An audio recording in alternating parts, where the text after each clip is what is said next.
السلام علیکم ورحمۃ اللہ وبرکاتہ۔ الحمدللہ فضل سیدنا و مولانا محمدا علی العالمین جميعا وأقامه يوم القيامة للمذنبين المتلوثين الخطائين هالكين شفيعا، فصلى الله تعالى على سيدنا محمد صلى الله عليه وسلم وعلى كل من هو محبوب ومرضي لديه صلاة تبقى وتدوم بدوام الملك الحي القيوم، ونشهد أن لا إله إلا الله وحده لا شريك له، ونشهد أن سيدنا ومولانا محمدا عبده ورسوله، أما بعد، أعوذ بالله من الشيطان الرجيم، بسم الله الرحمن الرحيم، إن الذين ينادونك من وراء الحجرات أكثرهم لا يعقلون، ولو أنهم صبروا حتى تخرج إليهم لكان خيرا لهم، والله غفور رحيم۔ اللهم نور قلوبنا بالقرآن، وزين أخلاقنا بالقرآن، وأدخلنا الجنة بالقرآن، ونجنا من النار بالقرآن، صدق الله العظيم وصدق رسوله النبي الأمين الكريم، ونحن على ذلك لمن الشاهدين والشاكرين، والحمد لله رب العالمين۔ برادران ملت اسلامیہ، آئیے کچھ عرض معروض سے قبل ہم اور آپ مل کر آقا نامدار، مدینے کے تاجدار، امت کے غمخوار، شاہوں کی تاج، آقاؤں کے آقا، ہم غلاموں کے محسن، یتیموں کے سہارا، بے آسروں کے آسرا، بے خانماؤں کے ماوا، غریبوں کے محب، مسکینوں کے ساتھی، مساوات کے حامی، صدق کا منبع، صبر کا معدن،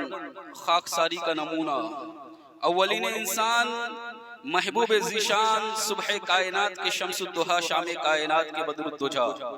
محمد عربی روح فدا صلی اللہ تعالی علیہ وسلم کی بارگاہ میں جس طرح سے میں پڑھاتا ہوں، میرے ساتھ مل کر پڑھیے۔ الصلاۃ والسلام علیک یا رسول اللہ، الصلاۃ والسلام علیک یا حبیب اللہ، الصلاۃ والسلام علیک یا نبی اللہ، صلی اللہ تعالی علیہ وسلم۔ حضرات گرامی، خطبہ مسنونہ کے بعد میں نے سورہ حجرات کی 2 آیتیں تلاوت کی۔ اللہ تبارک و تعالی میری زبان پر کلمۃ الحق کو جاری فرمائے۔ فرمان علی شان ہے، ان الذین ینادونک من وراء الحجرات اکثرهم لا يعقلون، ولو انہم صبروا حتی تخرج الیہم لکان خیرا لہم، واللہ غفور رحیم۔ وہ لوگ جو آپ کو حجرے کے پیچھے سے آوازیں دیتے ہیں، ان میں سے اکثر بے عقل ہے۔ اگر وہ صبر کرتے یہاں تک کہ آپ خود باہر تشریف لاتے، لکانا خیر لہم، تو یہ ان کے حق میں زیادہ بہتر تھا، ان کے حق میں اچھا تھا۔ واللہ غفور رحیم، اور اللہ بخشنے والا مہربان ہے۔ اس آیت کریمہ کا شان نزول یوں ہے کہ ایک مرتبہ کچھ لوگ میرے آقا علیہ السلام کے قیلولہ کے وقت، جب دوپہر میں آرام فرماتے تھے اللہ کے رسول تاجدار مدینہ صلی اللہ تعالی علیہ وسلم، اس وقت کچھ لوگ آئے ہوتے ہیں، کچھ لوگ اس طرح سے بے ادب لوگ جو آتے ہیں اور باہر سے چلانا شروع کر دیتے ہیں۔ انہیں پتہ نہیں کسی کی نیند میں خلل پیدا کرنا یہ اچھی بات نہیں ہے، اخلاق کے خلاف ہے، لہذا وہ لوگ باہر سے چلاتے ہیں۔ تو اسی طرح کچھ لوگ آئے اور انہوں نے میرے آقا علیہ السلام کے حجرے کے پیچھے سے زور زور سے آواز دینا شروع کیا، یا محمد اخرج الینا، یا محمد صلی اللہ تعالی علیہ وسلم ہمارے پاس تشریف لائیے، گھر سے باہر نکلیے۔ حضران ملت اسلامیہ، بات صرف اتنی ہی سی تھی، لیکن اللہ تبارک و تعالیٰ کو یہ بات ناگوار گزری، اللہ تبارک و تعالیٰ کو یہ بات پسند نہ آئی، اتنی سی بات تھی، سوچو کہ حجرے کے پیچھے سے کچھ لوگوں نے انجانے میں آ کر آوازیں لگائی تھی، میرے آقا علیہ السلام کی نیند میں خلل پیدا ہو گیا، آپ کی نیند کھل گئی، تو اللہ تبارک و تعالیٰ کو ان لوگوں کا یہ پکارنا اس قدر ناپسند آیا کہ اللہ تبارک و تعالیٰ نے قرآن عظیم میں سر آیت نازل فرمائی اور ان لوگوں کو بے عقل کہا، وَأَكْثَرُهُمْ لَا يَعْقِلُونَ، کہ ان میں سے اکثر بے عقل ہے، انہیں عقل نہیں، شعور نہیں ہے انہیں۔ اور پھر آگے یہ بھی فرمایا کہ بہتر ان کے حق میں یہ تھا کہ اللہ تبارک و تعالیٰ کے رسول تاجدار مدینہ صلی اللہ تعالیٰ علیہ وسلم کا وہ انتظار کرتے، صبر کرتے، باہر انتظار کر رہے ہوتے۔ برادران ملت اسلامیہ، ذرا اندازہ لگاؤ کہ میرے آقا علیہ السلام کی شان کتنی بلند ہے، کتنی عرفہ و اعلیٰ ہے۔ میرے رب کو یہ بھی گوارا نہیں ہے، میرے رب کو یہ بھی منظور نہیں ہے کہ کوئی آپ کے حجرے کے پیچھے سے زور سے آواز دے کر آپ کو پکارے، تو یہ میرے رب کو کیسے گوارا ہوگا کہ کوئی میرے آقا کی شان میں گستاخی کرے، شان اقدس میں تنقیص کرے،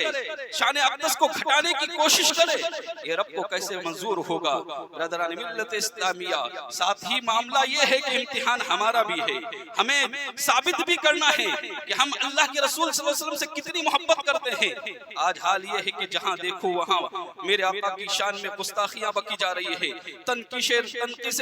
رسالت کیا جا رہا ہے، اللہ کے رسول تاجدار مدینہ صلی اللہ علیہ وسلم کے بارے میں ایسے ایسے الفاظ کہے جا رہے ہیں جسے دہرانا بھی ہم اچھا نہیں سمجھتے۔ برادران ملت اسلامیہ اور پھر قوم خاموش ہے، ہو رہے ہیں کہیں کہیں احتجاج، میں یہ نہیں کہتا کہ سب تلوار لے کر باہر نکل آؤ، یہ ہرگز اس چیز کی اجازت نہیں ہے، لیکن اپنے حقوق کے اندر رہ کر ہم احتجاج تو کر سکتے ہیں، اور اگر کسی کو یہ بھی برا لگ رہا ہے اور وہ ساتھ دینے کے لیے تیار نہیں ہے تو مسلمانوں پھر اپنے ایمان کا محاسبہ کر لو، اپنے ایمان کو پرکھو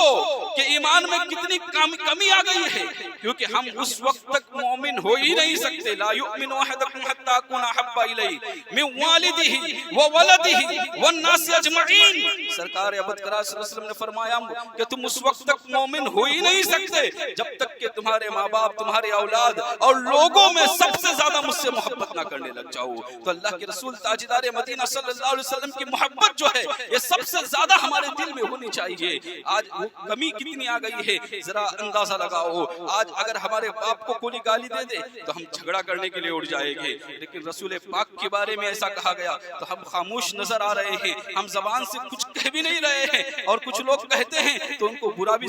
بھی کہتے ہیں۔ برادران ملت اسلامیہ، یاد رکھنا، آپ کے پاس اگر کوئی طاقت ہے آج کی تاریخ میں تو وہ عشق رسول ہے، وہ محبت رسول ہے، محبت رسول ہی آپ کے ایمان کا تقاضا ہے، اور آپ کے پاس قوت ہے، کیونکہ یہودیوں نے اور انگریزوں نے جب انڈیا کے اندر، ہندوستان کے اندر قدم رکھا تھا، اس وقت ان لوگوں نے مسلمانوں کے بارے میں سوچا کہ اتنی مٹھی بھر قوم ہوتی ہے، جس طرف جاتے ہیں فتوحات ان کے قدم چومتے ہوئے نظر آتے ہیں، اسلام کی شان و شوکت کا سکہ اکناف عالم کے گوشے گوشے میں پھیلاتے ہوئے نظر آتے ہیں۔ کیا وجہ ہے؟ ان کے پاس کون سی ایسی طاقت ہے؟ انہوں نے بڑی اس پہ جد و جہد کی، کوشش کی کہ وہ طاقت کو تلاش کرے، وہ کون سی قوت ہے جس کو تلاش کیا جائے۔ انہوں نے بڑی جد و جہد کوششیں کرنے کے بعد وہ اس نتیجے پر پہنچے ہیں کہ مسلمان اپنے نبی سے بے انتہا محبت کرتا ہے اور ان کے نام پر کٹ مرنے کے لیے تیار ہوتا ہے، ان کے نام پر اپنی جان کی قربانی پیش کرنے میں بس وہ پیش نہیں کرتا۔ یہ سب سے بڑی قوت ہے۔ ڈاکٹر اقبال نے یوں کہا تھا نا کہ یہ فاقہ کش موت سے ڈرتے نہیں ذرا، روح محمدی ان کے بدن سے نکال دو، اور فکر عرب کو دے کے فرنگی تخیلات اسلام کو حجاز و یمن سے نکال دو۔ یہ ڈاکٹر اقبال نے اس وقت اپنے خیالات کا اظہار کیا تھا اور کہا تھا کہ ان کے اندر جب تک روح محمدی ہوگی اس وقت تک کا معاملہ یہ ہوگا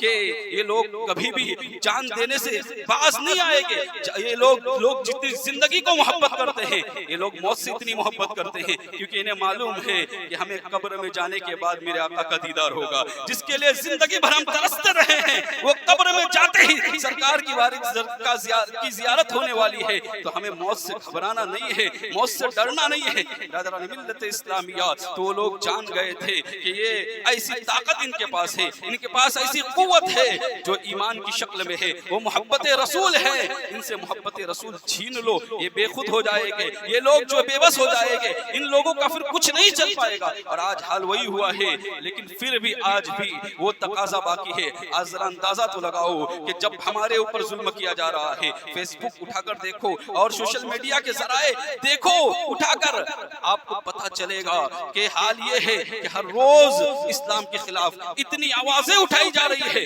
مسلمانوں کو اتنا برا بھلا کہا جا رہا ہے، لیکن مسلمان کبھی احتجاج نہیں کرتے، مسلمان خاموش ہے، مسلمان کبھی اپنی ذات کے لیے اتنے نہیں اٹھتے ہیں۔ لیکن جب شان رسالت کی بات آتی ہے، جب عظمت رسالت کی بات آتی ہے، تو پھر یہ کھڑے ہو جاتے ہیں، یہ اٹھ جاتے ہیں، پھر یہ موت کی پرواہ نہیں کرتے۔ برادران ملت اسلامیہ، یہ سیریا کے بچوں کے ہاتھ میں علم دیے گئے تھے اور بچوں نے علم اٹھائے ہوئے تھے، اس پر لکھا ہوا تھا اقتلونا لا تسبوا لنبینا، ہمیں تم قتل کرو، یہ گوارا ہے، یہ منظور ہے، لیکن ہمیں یہ گوارا نہیں ہے کہ ہمارے نبی کو گالی دو، ہم یہ ہرگز برداشت نہیں کر سکتے۔ ہمارے ٹکڑے کیے جانا ہم برداشت کر سکتے ہیں، لیکن نبی کی شان میں گستاخی ہو یہ ہم برداشت نہیں کر سکتے۔ یہ سیریا کے بچوں نے لکھا تھا، اور یہی حال آج ہمارا بھی ہے۔ ہم بھی یہی کہتے ہیں کہ ہمارے ٹکڑے کرو گے ہم منظور کر لیں گے، لیکن نبی کی شان میں گستاخی اتنا ہم برداشت نہیں کر سکتے، کیونکہ یہی ہمارا ہتھیار بھی ہے، یہی ہمارا ایمان کا تقاضا بھی ہے۔ برادران ملت اسلامیہ، اور یہی درس صحابہ کرام رضوان اللہ تعالی علیہ مجمعین نے ہمیں دیا بھی ہے۔ آپ تاریخ کھگال کر دیکھو کہ ناموں سے رسالت کا کیسے پہرا دیا کرتے تھے صحابہ کرام رضوان اللہ تعالی علیہ مجمعین۔ ایک موقع تھا جب مسلمہ ایک کذاب نے اعلان نبوت کیا تھا اور کہا تھا میں بھی نبی ہوں، اور نبی اکرم صلی اللہ تعالی علیہ وسلم کے پاس ایک خط لکھ کر بھیجا تھا۔ اس خط کے اندر یہ کہا تھا کہ آپ بھی نبی ہیں، میں آپ کی نبوت کو تسلیم کرتا ہوں، آپ میری نبوت کو تسلیم کرو۔ اللہ اکبر۔ میرے آقا علیہ الصلوۃ والسلام نے جب اس خط کو پڑھا نا، تو اللہ کے رسول صلی اللہ علیہ وسلم نے اس کے جواب میں خط لکھا تھا کہ میں تو اللہ کا سچا رسول ہوں، لیکن اے مسلمہ اے تو کذاب ہے، تو جھوٹا ہے۔ کذاب کا مطلب ہوتا ہے جھوٹا۔ اے مسلمہ تو کذاب ہے، تو جھوٹا ہے، تو اللہ کا نبی نہیں، اس لیے کہ میں آخری نبی ہوں، میرے بعد کوئی نیا نبی آنے والا نہیں ہے۔ میرے آقا علیہ الصلوۃ والسلام نے جب یہ خط تیار کیا نا، اس کے بعد پوچھا صحابہ کرام رضوان اللہ تعالی علیہ مجمعین سے، کون ہے جو یہ خط مسلمہ کذاب کے پاس لے کر جائے گا؟ اللہ اکبر۔ صحابہ کرام کا مجمع بیٹھا ہوا تھا، ایک عام صحابی، ایک جنہیں کوئی نہیں جانتا تھا، جنہیں تاریخ میں نام بتایا جاتا ہے، حضرت حبیب بن زید انصاری رضی اللہ تعالیٰ عنہ، پیچھے کھجور کھاتے بیٹھے ہوئے تھے۔ جیسے ہی سنا نا کہ اب یہ خط جو ہے اللہ کے رسول تاجدار مدینہ صلی اللہ علیہ وسلم کا خط یہ مسلمہ کذاب کے پاس لے جانا ہے، فوراً کھڑے ہوئے اور کھجور کھاتے کھاتے انہوں نے کہا یا رسول اللہ صلی اللہ علیہ وسلم میں لے کر جاؤں گا۔ اور جب انہوں نے جملہ کہا نا تو کچھ کھجور کے حصے ان کے زبان سے نکلے اور صحابہ کرام پر گر گئے، تو صحابہ کرام رضوان اللہ تعالی علیہ مجمعین نے عرض کیا، کہا کہ اے حبیب، یہ اگر تمہیں بات کہنی تھی تو تھوڑا انتظار کر لیتے، کھجور پورا کھا لیتے اور پھر کہتے کہ میں لے کر جاؤں گا، اتنی جلدی کس بات کی تھی؟ تو ذرا غور کرو انہوں نے کیا کہا تھا۔ حضرت حبیب نے کہا تھا، حضرت حبیب بن زید انصاری رضی اللہ تعالیٰ عنہ کہا کہ میں یہ بات مجھے گوارا نہ ہوئی کہ یہ خط کو میری جگہ کوئی اور لے کر جائے، اگر میں تاخیر کرتا تو کوئی اور اٹھ جاتا اور فوراً کہتا کہ میں لے جاؤں گا، اس لیے میں کھجور کھا رہا تھا، اسی وقت اٹھا اور اسی وقت میں نے کہا کہ میں لے کر جاؤں گا۔ برادران ملت اسلامیہ، اور پھر وہ خط لے کر مسلمہ کذاب کے پاس پہنچے۔ جانتے ہو یہ خط مسلمہ کذاب ظالم تھا، پوری دنیا جانتی تھی، اس وقت لوگ جانتے تھے کہ وہاں پر خط لے جانا کوئی آسان کام نہیں ہے، اپنی جان کو کھونا یہ اس کے برابر تھا۔ حضرت حبیب بن زید انصاری رضی اللہ تعالیٰ عنہ وہ خط کو لے کر مسلمہ کذاب کے پاس پہنچے، وہ اپنی شان و شوکت کے ساتھ بیٹھا ہوا تھا۔ اس نے اپنے ایک سپاہی کو بلایا اور پوچھا کہ اس میں کیا لکھا ہے ذرا پڑھو۔ جب پہلا ہی جملہ پڑھا نا مسلمہ کذاب، تو کذاب ہے، تو جھوٹا ہے، تو تیش میں آیا اور حضرت حبیب بن زید انصاری رضی اللہ تعالیٰ عنہ کو بلایا اور ان سے کہا کہ تمہارے نبی نے مجھے کذاب کہا ہے، مجھے جھوٹا کہا ہے، یہ بتا تیری رائے کیا ہے میرے بارے میں؟ اللہ اکبر۔ کوئی بھی ہوتا نا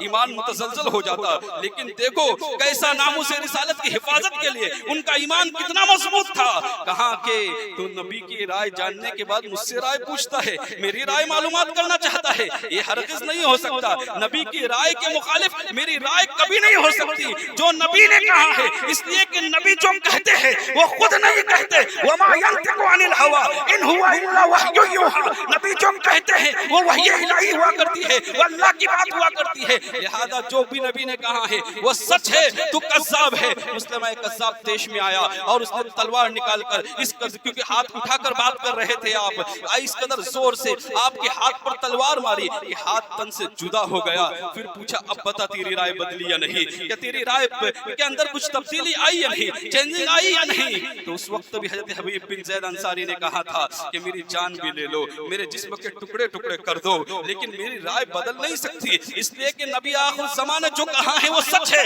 تو کذاب ہے، تو کذاب ہے، تو جھوٹا ہے، میں تیری نبوت کو تسلیم نہیں کرتا۔ اتنا سننا تھا کہ دوسرے ہاتھ پر بھی وار کیا اور دوسرا ہاتھ بھی تن سے جدا کیا۔ برادران ملت اسلامیہ بے ہوش ہو کر زمین پر گر گئے، خون نکلا اتنا کہ گشی تاری ہو گئی، زمین پر گر گئے، سینے پر پیر رکھا اس نے اور پھر کہا اب بتا تیری رائے کیا ہے۔ اللہ اکبر، دیکھو ناموس رسالت کے لیے کیسی قربانی صحابہ کرام رضوان اللہ تعالی علیہ مجمعین نے دی ہے۔ آج ہم کہاں کھڑے ہیں، آج ہم کس گوشے میں پہنچ رہے ہیں، ان کے ذرا اندازہ لگاؤ کہ ہم کیا کر رہے ہیں۔ برادران ملت اسلامیہ سینے پر پیر رکھ کر کہا اب بتا تیری رائے کیا ہے، کہاں پہلے ہی کہہ چکا ہوں نا، جس جسم کے بوٹی بوٹی کر دو، ٹکڑے ٹکڑے کر دو، رائے بدل نہیں سکتی، اس لیے کہ یہ رائے میرے آقا علیہ الصلوۃ والسلام کی رائے ہے۔ برادران ملت اسلامیہ اس طرح آپ نے شہادت کا جام پیا، یہاں روح قفس انصری سے پرواز کر رہی تھی، وہاں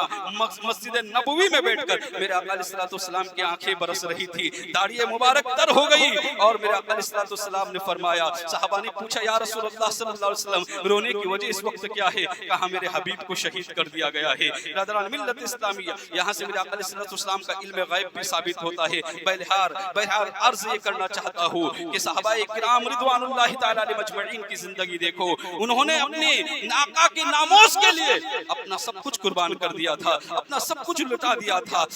ام عمارہ یہ عورت ہے،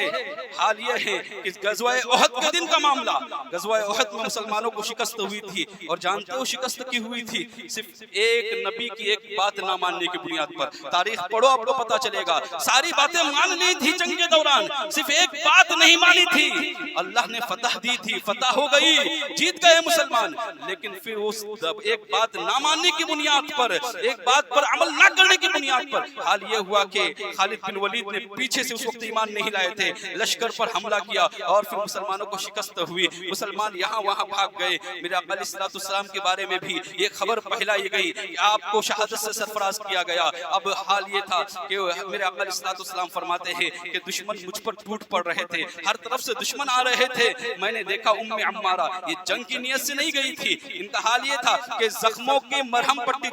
جو زخمی ہوتے ہیں سپاہی، ان کی مرہم پٹی کی غرض سے گئی تھی، لیکن جب انہوں نے دیکھا نا کہ رسول اکرم صلی اللہ تعالی علیہ وسلم پر لوگ حملہ آور ہو رہے ہیں، انہوں نے اپنی تلوار بے نیام کی، اور میرے آقا فرماتے ہیں کہ میں نے دیکھا جب سامنے سے دشمن آتا ام عمارہ وہاں نظر آتی، جب رائٹ سائڈ سے سیدھے طرف آتا دشمن ام عمارہ ادھر نظر آتی، جب لیفٹ سائڈ سے دشمن نظر آتا ام عمارہ وہاں نظر آتی، پیچھے سے آتا ام عمارہ وہاں نظر آتی۔ برادران ملت اسلامیہ گویا چاروں طرف سے میرے آقا علیہ الصلوۃ والسلام کو ام عمارہ نے گھیر لیا تھا، اور اس طرح سے وہ خود زخموں سے چور چور ہو گئے، 60 سے زیادہ زخم ان کے جسم پر آئے تھے۔ یہ میں کسی نوجوان کی بات نہیں کر رہا ہوں، ایک عورت، ایک خاتون، مسلم خاتون کی بات کر رہا ہوں۔ یہ تھا تحفظ ناموس رسالت کا معاملہ ہمارا اس وقت، اور آج حال یہ ہے کہ ہم تھوڑی سی صعوبتیں برداشت کرنے کے لیے تیار نہیں ہے، آج ہم تھوڑی سی مشکلوں کا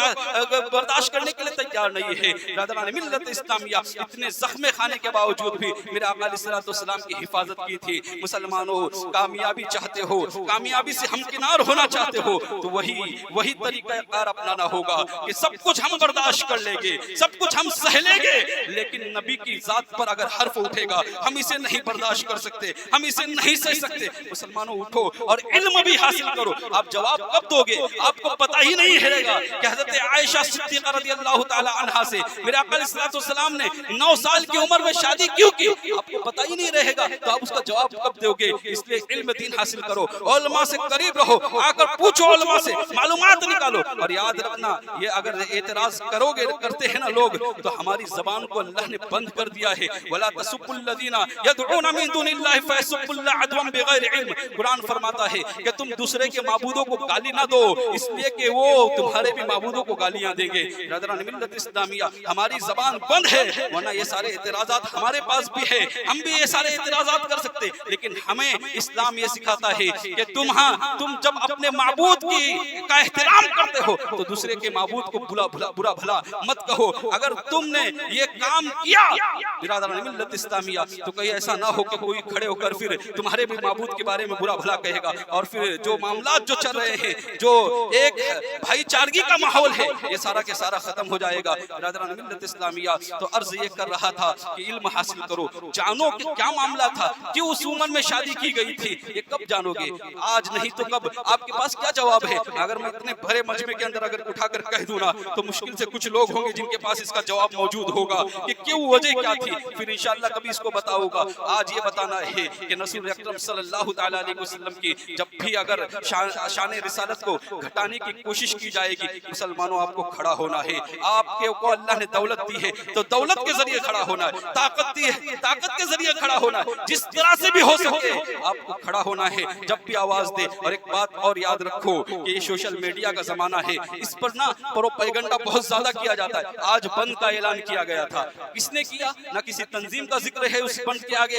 نہ کسی تحریک کا تذکرہ ہے, نہ کسی عالم کا تذکرہ ہے, بس خالی ایک آیا اور واٹس ایپ پر سب نے اسٹیٹس لگا دیے کہ آج بند ہے, آج جمعہ بند ہے. برادران ملت اسلامیہ ایسی غلط حرکت بھی نہ کرو, اس لیے کہ کوئی بھی کام کوئی بھی معاملہ ایسا جو بغیر بڑی تحریک کے اگر آپ خود سے اٹھاؤ گے تو یہ ہندوستان کا کے سنویدھان کا خیال رکھے بغیر اگر آپ اٹھاؤ گے تو اس کے ذمہ دار آپ خود بنو گے اور اس کا نقصان ہونا پڑے گا. آپ جانتے ہو کتنے نقصانات ہو رہے ہیں. کانپور کی تاریخ دیکھو کیا حال ہو رہا ہے وہاں کا. وجہ کیا ہے؟ وجہ صرف یہ ہے کہ کوئی تحریک برابر نہیں ہے جو ہمیں ایک جگہ جمع کر کے اور پھر اگر ایسا کبھی معاملہ ہو تو پھر اس کو چھڑانے کے لیے تیار رہے. اگر ایسی کوئی تحریک آپ کو بلاتی ہے تو اب آپ جاؤ, ورنہ ہرگز اس طرح سے. ہاں اگر آپ اپنی دکان بند کرنا چاہتے ہو تو کر سکتے ہو, لیکن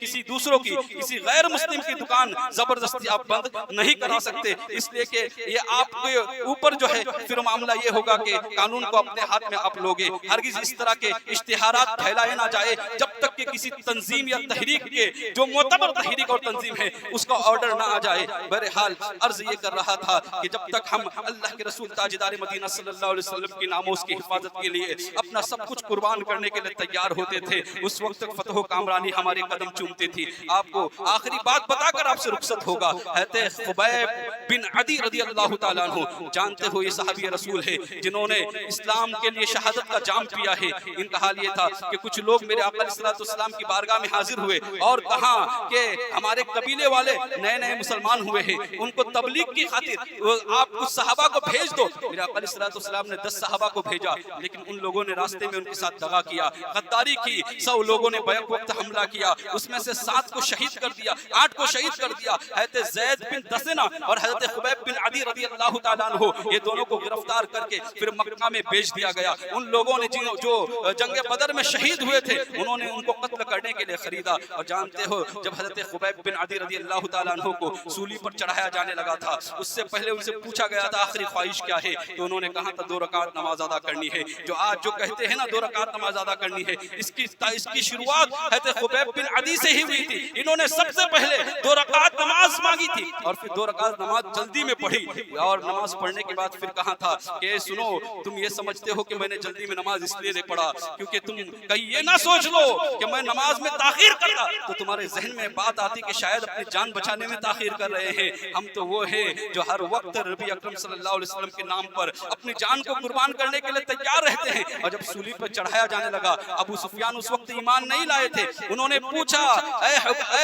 خبیب یہ بتاؤ کیا تم اس وقت یہ گوارا کرو گے کہ تمہاری جگہ پر تمہارے نبی کو سولی پر چڑھایا جائے اور تمہیں آرام سے گھر چھوڑ دیا جائے؟ جواب سنو کیا دیا تھا, مرتے وقت شہادت کا جام پیتے ہوئے بھی انہوں نے کہا تھا کہ تم سولی پر چڑھانے کی بات کرتے ہو، پھانسی پر چڑھانے کی بات کرتے ہیں، ارے مجھے یہ بھی گوارا نہیں ہے کہ نبی جہاں پر بھی ہو اور ان کے قدم میں کانٹا چبھ جائے اور میں سکون سے بیٹھوں، یہ مجھے گوارا نہیں ہے۔ نظران ملت اسلامیہ ایسے تھے ہمارے صحابہ کرام رضوان اللہ تعالیٰ علیہ مجمعین کی ایسی زندگی تھی۔ آج ہم ہیں کہ اس سے بہت دور ہو گئے ہیں۔ مسلمانوں اپنے ایمان کو زندہ کرو، نبی کی محبت کو اپنے قلب کے اندر زندہ کرو، اس لیے کہ آپ کی زندگی جو ہے یہ نبی کی محبت سے زندہ ہے، اور اگر یہ نبی کی محبت